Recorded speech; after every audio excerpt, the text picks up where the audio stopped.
desafios para a implementação do Minas Inteligente, política instituída pela Lei 24.839, que apoia o desenvolvimento econômico sustentável e o uso de tecnologias para aprimorar a infraestrutura das cidades, foram discutidos na Comissão Extraordinária de Defesa da Habitação e da Reforma Urbana. Uma das questões levantadas foi a dificuldade dos municípios de cumprirem os pontos determinados pela legislação. Quando a gente fala de cidades inteligentes, a gente está falando diretamente dos objetivos de desenvolvimento sustentável. A gente está falando de uma pauta mundial que foi estabelecido, os objetivos e as metas de 2020 a 2030. E nós estamos concluindo a primeira metade dessa década. E, infelizmente, a gente ainda está muito distante de atingir os objetivos, de atingir as metas e de poder, de fato, ter os objetivos de desenvolvimento sustentáveis contemplados. Isso é preocupante. E eu sempre dizia, desde o primeiro momento, desde o ano 2020, desde o ano 2021, mesmo antes de estar aqui nessa casa, que não se cumpriria os objetivos de desenvolvimento sustentáveis sem a participação dos municípios. Infelizmente, por mais que seja uma pauta da ONU, uma pauta que o Brasil é signatário, os estados têm colocado, e Minas Gerais é um estado que tem colocado no seu orçamento todos os anos a previsão dos objetivos de desenvolvimento sustentáveis. No entanto, a mobilização dos municípios para que isso realmente se cumpra, ela ainda é muito aquém da realidade. Com o Minas Inteligente, o Estado passa a ter o papel de apoiar as cidades na modernização da gestão pública e na adoção de soluções inovadoras, com capacitação de gestores, financiamento, cooperação técnica, incentivo à inovação e integração de políticas públicas. Hoje, Minas tem um instrumento normativo totalmente regulado e totalmente alinhado com os princípios mais inovadores do que se pode tornar, o que se pode fazer para ajudar os municípios a se tornarem cidades inteligentes sustentáveis.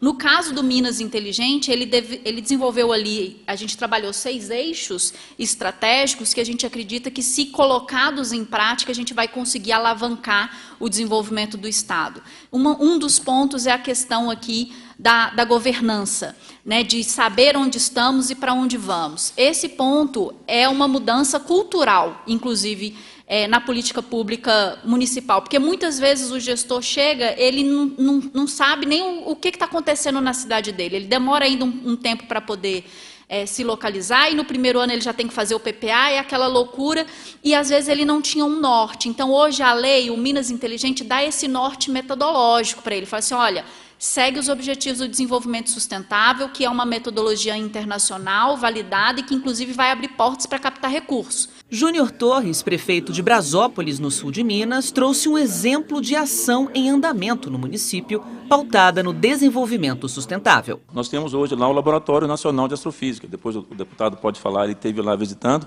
ele fala até que é a NASA, do Brasil, e existe muito essa preocupação com a questão da poluição luminosa. A gente já trocou as lâmpadas LED, como está na apresentação da lei, fala assim, é mais do que trocar as lâmpadas LED, nós trocamos, mas agora nós estamos buscando as lâmpadas LED corretas, o que vai facilitar a vida da nossa população, até com o apoio do Dr. Rafael.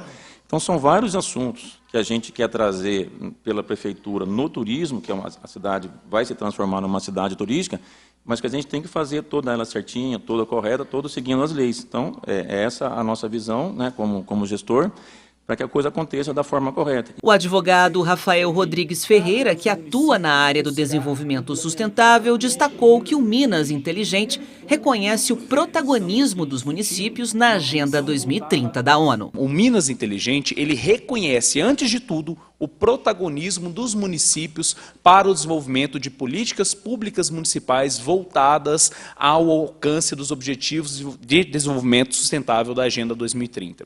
Esse ponto é importante porque, antes de tudo, nós temos que entender que esses objetivos somente serão concretizados a partir das políticas públicas municipais. E aqui eu me refiro a políticas públicas relacionadas a saneamento básico, à educação, à saúde, capacitação dos servidores, também são ferramentas indispensáveis, infraestrutura, seja com uso ou não de tecnologia, como a gente está habituado, né, a associar a tecnologia a computadores, a internet, a aplicativos, telefone, mas a verdade, tecnologia é um trator bem implementado, a tecnologia é o uso racional de combustível, a tecnologia é a capacitação dos servidores. Tecnologia são ferramentas, ferramentas voltadas ao desenvolvimento sustentável. O superintendente de Inovação Tecnológica da Secretaria Estadual de Desenvolvimento Econômico, Ícaro Lima Maciel, apresentou o programa Cidades do Futuro, em execução no Estado desde 2024. Para ele, o Minas Inteligente é uma institucionalização desse programa e o governo tem se debruçado a pensar um instrumento que conecte as duas iniciativas. A gente entende não somente a necessidade, mas a importância da gente articular com o que já está posto hoje, como, por exemplo, a lei. E a gente pensar, e eu acho que já posso adiantar, a gente tem trabalhado discussões internas dentro da Secretaria de Desenvolvimento Econômico, mais especificamente dentro da Subsecretaria de Ciência, Tecnologia e Inovação, hoje liderada pelo Lucas Mendes, nosso subsecretário, sobre como que a gente consegue trabalhar a perenidade do programa Cidades do Futuro, não somente dentro do município, mas no estado de Minas Gerais. Então, a gente sabe que a gente tem os dispositivos, a lei é eu diria, o ótimo exemplo, mas eu acho que é o exemplo de como que a gente tem uma institucionalização da ideia de cidades inteligentes a nível estadual e de como que a gente não só pode, mas como deve atrelar o programa Cidades do Futuro a isso.